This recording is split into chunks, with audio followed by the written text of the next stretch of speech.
Welcome back to the Grow Your Nutrition Business podcast, powered by HSN Mentoring. At Healthy Steps Nutrition, we believe something as fundamental as nutrition shouldn't be complicated, which is why we focus on a simple, habit-based approach. We know that helping our clients become the best and healthiest versions of themselves isn't just about what they eat or going to the gym a few hours a week. We have to focus on a holistic approach. And by adding nutrition to a gym, you're going to help your clients increase retention, revenue, results. It's going to ultimately allow you to make a greater impact in your community. My name is Nicole Aucoin, and I'm the founder of Healthy Steps Nutrition, CrossFit HSN, and HSN Mentoring. HSN Mentoring provides a turnkey solution for gym owners and coaches to build, launch, and grow nutrition coaching programs. In this podcast, we are going to teach you how to take one step at a time to build a successful nutrition coaching program and business. Today's podcast guest is one of my favorite authors. His name is Mike Michalowicz. He launched 3 multi-million-dollar companies before his 35th birthday. He has sold his first company and his second to a Fortune 500 company. He's written some amazing books, including Profit First, The Pumpkin Plan, one of my personal favorites, Clockwork, All In, Get Different. So many amazing books for business owners. I've personally had the opportunity to spend a full day with him in a small group setting just to learn more about leveling up our business. And he recently spoke at an event that we hosted a pre-con for gym owners, the Fit Pro Growth Summit, which was really fun to connect with him.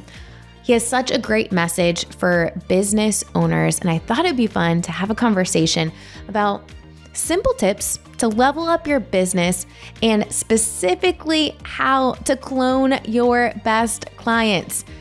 He is a wealth of knowledge. I know you're going to enjoy this podcast episode. Listen in.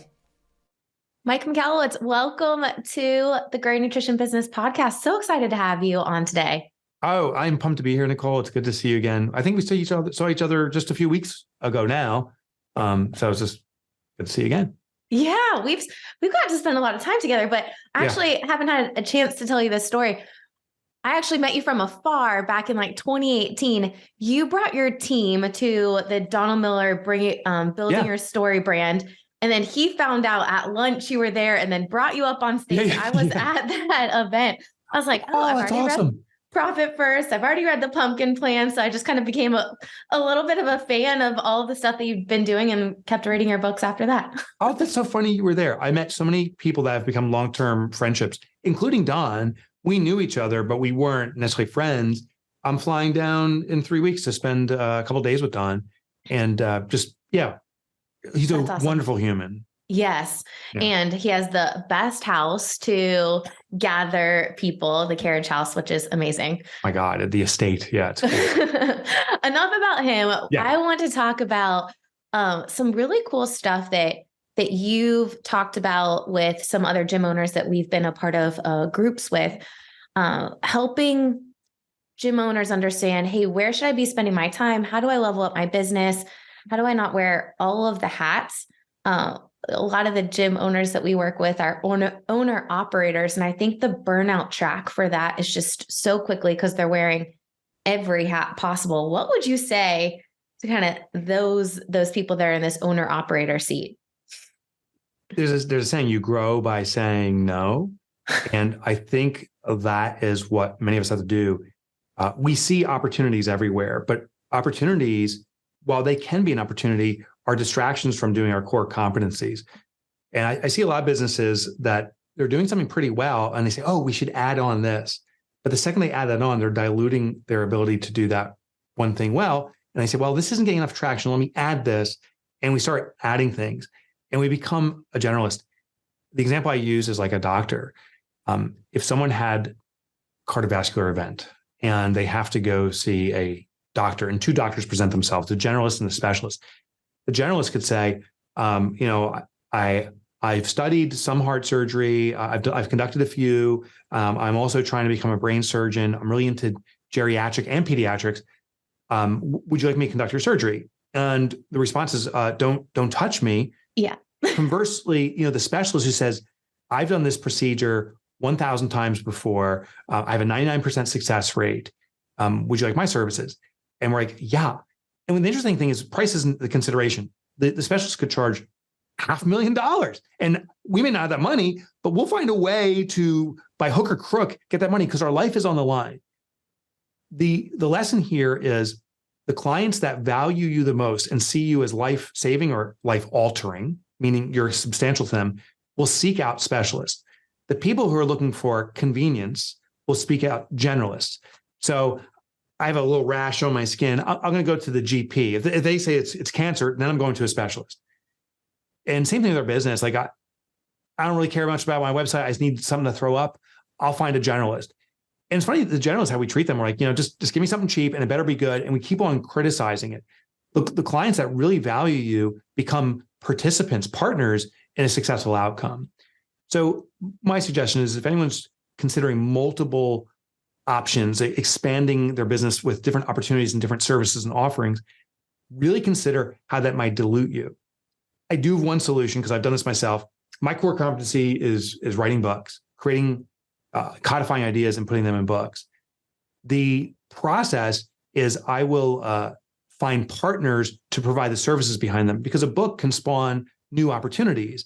But I will find someone and say, hey, this is your core competency, running a business. My core competency is writing books. Why don't we partner together and then we can elevate each other? So I'm still able to diversify without diluting myself. And that's the key. I think relating this to the gym industry, maybe it's, hey, the type of clients you serve. Hey, are you a kids program, an adult program, an elderly program? Are you trying to do all the different things? Or do we have one main avatar that we're focusing on helping and serving those people? You mentioned this when you spoke in Scottsdale, but then also in that one day, talking to your seed clients. You wrote a book called The Pumpkin Plan.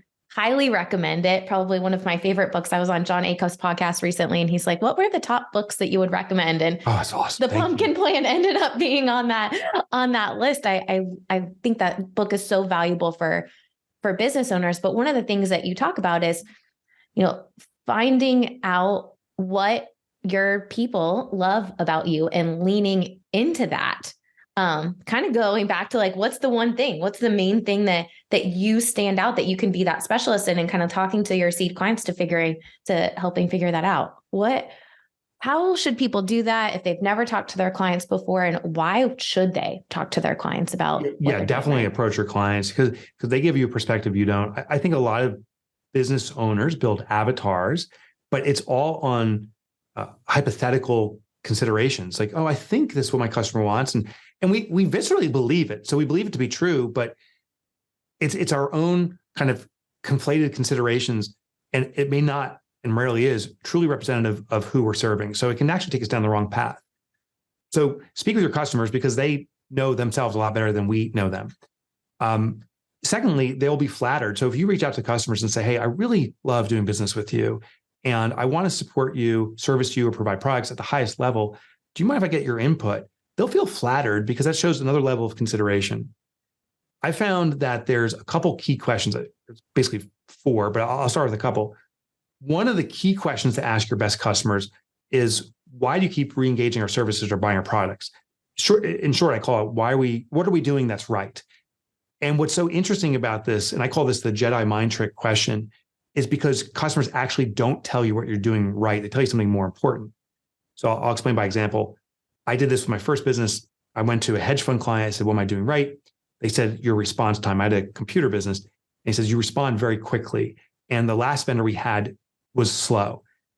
What he was sharing was not what I was doing right, but how he was making judgment of me. And that's the key. When you ask your customer what you're doing right, they'll say, this is how I judge you. Not those words, but that's what they'll say. And then they're sharing the opportunity for you to have radical improvement. So when he said, you respond quickly, I said, oh, I got to respond quicker because I know that's what he's judging me by. So whatever you're doing right is actually the one thing you need to improve, ironically. And so we started responding quicker. I changed our dispatch to have our technicians nearby.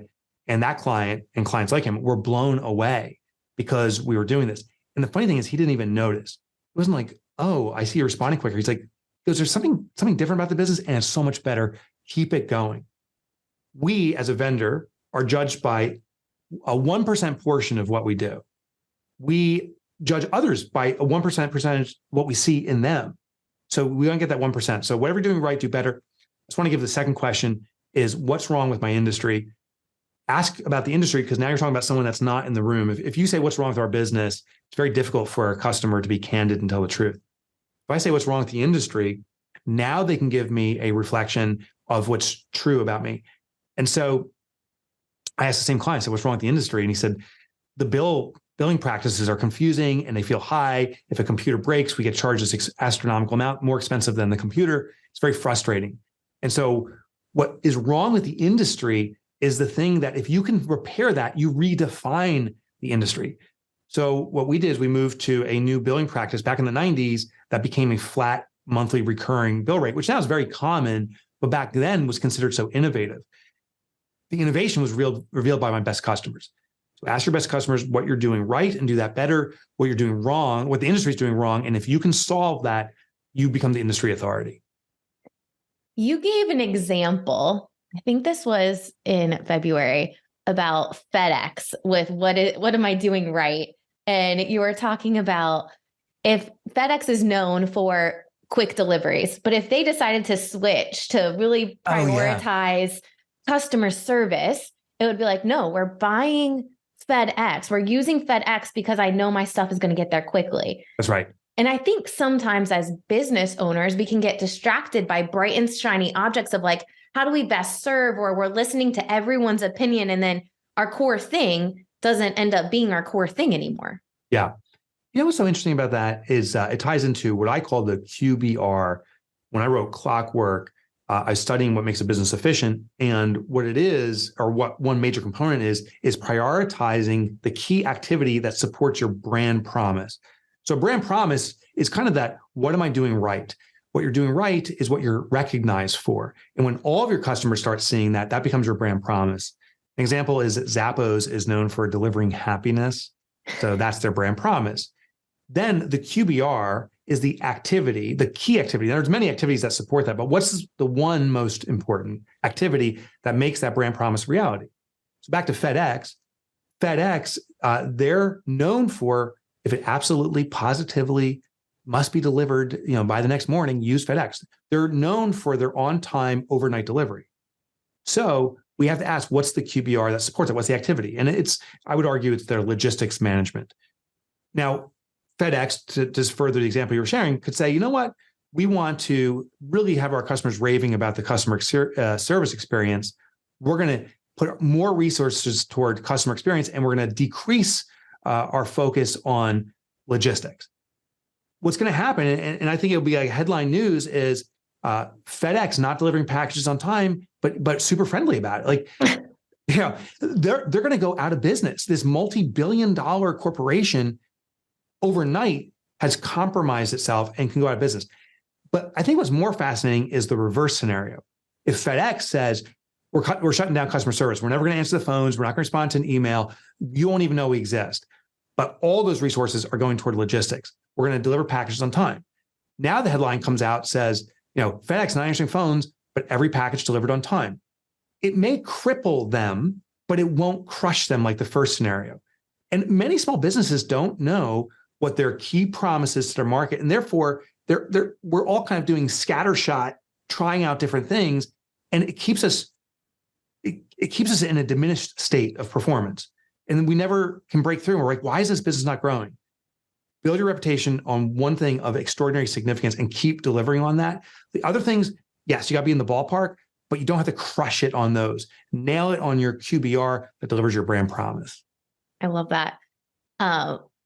Super helpful. Those two questions that you should ask, right? What am I doing right? What's wrong with the industry?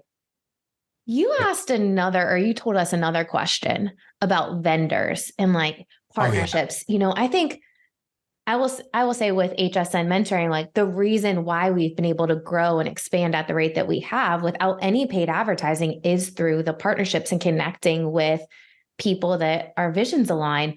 And I don't think many gym owners invest the time and resources in connecting with the right partners to support their clients and also turn that into a win-win relationship with that business. How would you recommend that gym owners do this and start the conversations if they've never done anything with partnerships before? Yeah. So gym owners should first interview their clients and ask their clients, tell me what the other vendors you use, not necessarily competitors. It's unlikely your client has 10 gyms they're signed up for, but we want to find their vendor network. And it will probably, confuse your customer. They'll say, why are you asking about the other vendors I use? And here's what we need to respond with. If I understand your other vendors that are helping you in achieving your health, fitness goals, that are just helping you in life, perhaps I can work with them to serve you better. Our collective awareness, we can collaborate in serving you better. And what this does is causes focus in on the customer. Most gyms, most businesses actually ask for referrals, which is the counter approach, where it's like, hey, you're a great customer of mine. Can you recommend other people? And rarely do people recommend others because it triggers dilution. I don't have as much time for you. I'm not going to focus on these new introductions. So a vendor network brings about concentration and focus. Then what we do is we call upon these vendors and say, hey, we share a mutual customer. Nicole is a customer of mine, and I understand she's a customer of yours. And you are, I don't know, maybe it's the nutritionist. If you don't have a nutritionist at your gym, you're a nutritionist. Well, I'm the gym she goes to. What could you tell me a little bit about the services you provide to Nicole and others? And let's see if there's a way that I, as a gym, can make your experience better. Maybe we could have some of your supplies at our facility. Maybe our trainers can be told just to check in on the nutrition regimen before the workout or after or whatever it may be. But you seek out these collaborative things. The key to is I'm not going to this other vendor and vendors and saying, hey, who else do you know? Can you give me more business? I'm truly, integrally, authentically looking to serve them better. Then what happens as a result, if they have a better experience, you, Nicole, the shared customers being served better, they, the other vendors being served better, now natural referrals come out. That nutritionist will say to their clients, or our client will approach them and say, hey, I'm looking for a better gym. And they'll say, oh, I know one. Nicole goes there and she's having a great experience. And we are too. And so it becomes this referral network. It's the root system for any network. And it's the greatest source of opportunity around for growing a business healthily and organically. So tap into that vendor well. I think in a gym setting, a healthy restaurant could be a great partnership. Hey, where are you going that I can highlight some healthy options? A physical therapist or some type of wellness facility, recovery, that sort of thing. And I love this idea going in with like, hey, how can we serve this mutual client better? How can it be a win-win relationship so that everyone is winning? So I love all of those questions. I think it would be a really great idea. Let's pretend a gym owner has never reached out, grabbed coffee with one of their clients, but they have 200 members at their gym. How should they pick which clients to go talk to and ask these questions to? Totally right. So not all clients are created equal. and the funny thing is we instinctually know that there are certain ones that are the bitchers and moaners, right? Like they're never satisfied. And then you also have the zealots, the raving fans, the ones who just love you no matter what you do. And I'd even argue those people may not be the perfect fit because they may have such rosy glasses on that they can't give you some insights that serve you. So what I suggest is you look for an intersection of two things. You look for clients who show up the most, spend the most, or the most engaged demonstratively through their actions. And you value them for their integrity, their honesty with you, and their care for you. So these are people that will tell you the God honest truth, but then also help you with the solution to that, as opposed to sit back and say, you owe me. Those clients are the ones that I would start interviewing. The people who are lower on the list that can never be satisfied, generally they're the ones who avoid speaking to. Because if you do, and you cater more to them, they will likely attract more customers like them. Birds of a feather flock together. So if you focus on weak customers, the natural tendency is to attract more weak or unfit customers. And that's just the natural tendency. If you focus on the high quality customer, you'll naturally cater to that community and attract them. I love that. So find that intersection, plan. How often would you say you should meet with people? If gym owner, again, is like, okay, this is a new idea. I definitely want to do this. How often, is it a few clients a month? Would you say, what would you say to them? We'll meet with a couple like today, just to get it started. Because a lot of people I found are uncomfortable in this. They get nervous, like, what should I ask? And so we need to start building a routine. So in the beginning, just meet with quite a few people a lot. And I would do maybe 2 or 3 people per week. Friday, you're going to commit to get going. Then generally, I would revisit the same customer about once every 6 months. Overall, the top 10% of our customers should have some form of contact regarding this. So if you have 1,000 gym members, 10% would be 100 folks. These are the people who are the most engaged, highest spending, show up, and intersect with you, value their feedback, you enjoy working with them. So maybe your biggest spender theoretically may not be your best customer. It could be someone down the list, but pick the top 10% of that list and engage them minimally once a year, but ideally twice a year. But no matter what, get started right now. I love it. I love it. Any final thoughts as we wrap up? You mentioned Clockwork. You also, well, I mentioned The Pumpkin Plan. Those are 2 great books that I would strongly encourage everyone to download on Audible. You read them. So they'll be able to listen to you. Yeah. You hear the same nasally voice. Yeah. Anything else as we wrap up today? Any final thoughts for gym owners that are kind of in the weeds with their businesses and are looking to take the next level to make a greater impact in their communities? I've been saying, and I think I even said it when we were on stage just a few weeks ago, where you saw that presentation, is that small business is the backbone of the economy. And then I did the research behind this and found that small business is not the backbone of the economy. Small business is the economy. Every single business that exists today started off as a small business or a small idea, regardless of where it currently operates. Even these public companies started in a garage somewhere, started out with a group of people coming together, maybe investing in something.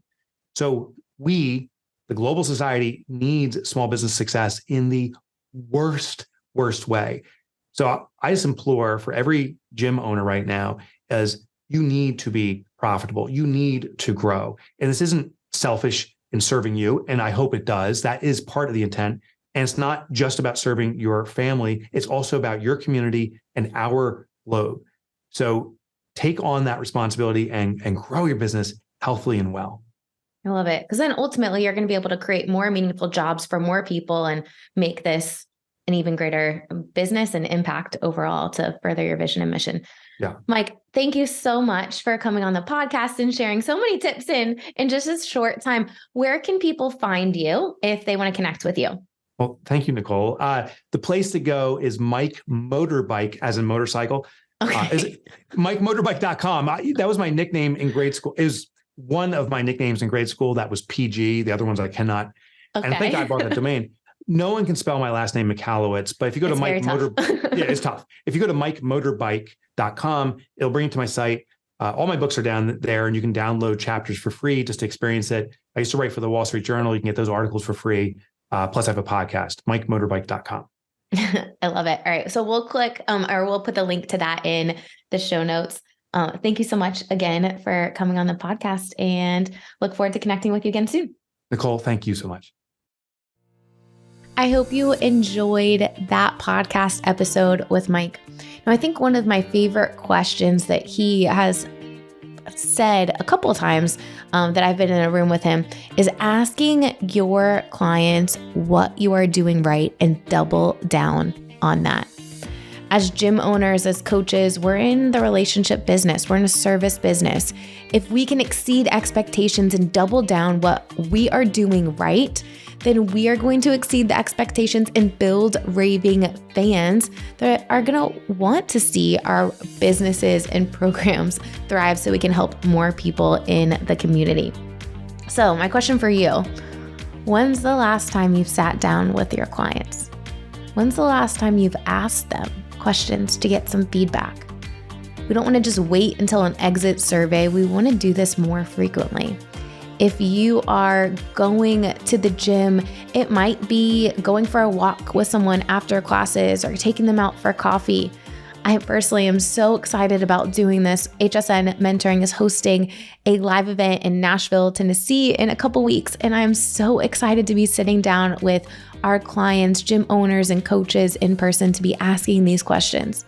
Because ultimately, my mission is to help empower gym owners so they don't have to reinvent the wheel when building a nutrition program, because I know that when you combine nutrition, fitness, and accountability, your clients are going to see so much better results. Ultimately, you're going to make a greater impact in helping them transform their health, prevent and reverse chronic disease. And then they're going to want to share their story with their friends, family members, coworkers, and hopefully more people are inspired to come seek you out for help. So, do you have a game plan yet? Do you have a plan to sit down with your clients and talk to them? If not, that would be the action item for today. I hope you enjoyed this podcast episode. After we got done recording, Mike told me that he is releasing a new book talking about how to get team buy-in. I am so excited for this book to come out. We're going to have him on the podcast again in a few months, right before the podcast or right before his book releases, to give you guys a sneak peek. Hope you enjoyed this episode. Don't forget to subscribe, leave us a review, and we'll see you back here next week.